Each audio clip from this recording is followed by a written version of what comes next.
ಮಹಾಶಿವರಾತ್ರಿ ಹಬ್ಬವು ಹಿಂದೂ ಧರ್ಮದಲ್ಲಿ ಶಿವನ ಆರಾಧನೆಗೆ ಅತ್ಯಂತ ಪವಿತ್ರ ಮತ್ತು ಮಹತ್ವದ ದಿನವೆಂದು ಪರಿಗಣಿಸಲಾಗಿದೆ. ಈ ದಿನ ಶಿವ ಮತ್ತು ಪಾರ್ವತಿ ದೇವಿಯರ ದಿವ್ಯ ವಿವಾಹ ನಡೆದದ್ದು ಎಂದು ಪುರಾಣಗಳಲ್ಲಿ ಉಲ್ಲೇಖವಾಗಿದ್ದು, ಭಕ್ತರು ಉಪವಾಸ, ಜಾಗರಣೆ ಮತ್ತು ಶಿವಪೂಜೆ ಮಾಡುವ ಮೂಲಕ ದೇವರ ಕೃಪೆಯನ್ನು ಪಡೆಯುತ್ತಾರೆ.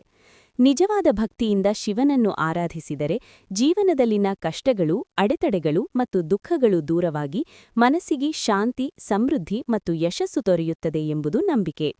ಪಂಚಾಂಗದ ಪ್ರಕಾರ ಈ ವರ್ಷ ಮಹಾಶಿವರಾತ್ರಿ ಫೆಬ್ರವರಿ 15ರಂದು ಆಚರಿಸಲಾಗುತ್ತದೆ. ಈ ಶುಭ ದಿನದಲ್ಲಿ ಶಿವನಿಗೆ ಯಾವ ವಸ್ತುಗಳನ್ನು ಅರ್ಪಿಸಬೇಕು ಮತ್ತು ಯಾವುದು ತಪ್ಪಿಸಬೇಕು ಎಂಬುದನ್ನು ತಿಳಿದುಕೊಳ್ಳುವುದು ಮುಖ್ಯ. ಶಿವನಿಗೆ ಸರಳತೆ ಅತ್ಯಂತ ಪ್ರಿಯ. ಆದ್ದರಿಂದ ಅಲಂಕಾರಕ್ಕಿಂತ ಭಕ್ತಿ ಮುಖ್ಯ. ಬಿಲ್ವಪತ್ರೆ ಶಿವನಿಗೆ ಅತ್ಯಂತ ಇಷ್ಟವೆಂದು ಪರಿಗಣಿಸಲಾಗುತ್ತದೆ. 3 ಎಲೆಗಳು ಒಂದೇ ಕಾಂಡದಲ್ಲಿರುವ ಬಿಲ್ವಪತ್ರೆ ಶುದ್ಧವಾಗಿ ಅರ್ಪಿಸಿದರೆ ವಿಶೇಷ ಫಲ ಸಿಗುತ್ತದೆ. ದತ್ತುರ ಮತ್ತು ಭಾಂಗ್ ನಕಾರಾತ್ಮಕತೆಯನ್ನು ದೂರ ಮಾಡುವ ಸಂಕೇತಗಳಾಗಿ ಶಿವನಿಗೆ ಅರ್ಪಿಸಲಾಗುತ್ತದೆ.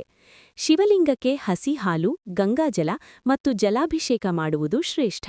ಬಿಳಿ ಶ್ರೀಗಂಧದ ತಿಲಕ ಹಚ್ಚುವುದು ಮನಸ್ಸಿಗೆ ಶಾಂತಿ ನೀಡುತ್ತದೆ. ಪೂಜೆಯಲ್ಲಿ ಅಕ್ಷತೆ ಬಳಸುವುದು ಶುಭಕರ. ಆದರೆ ಕೆಲವು ವಸ್ತುಗಳನ್ನು ಶಿವಪೂಜೆಯಲ್ಲಿ ತಪ್ಪಿಸುವುದು ಉತ್ತಮ.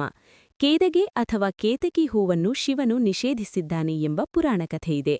ತುಳಸಿ ಎಲೆಗಳನ್ನು ಶಿವಪೂಜೆ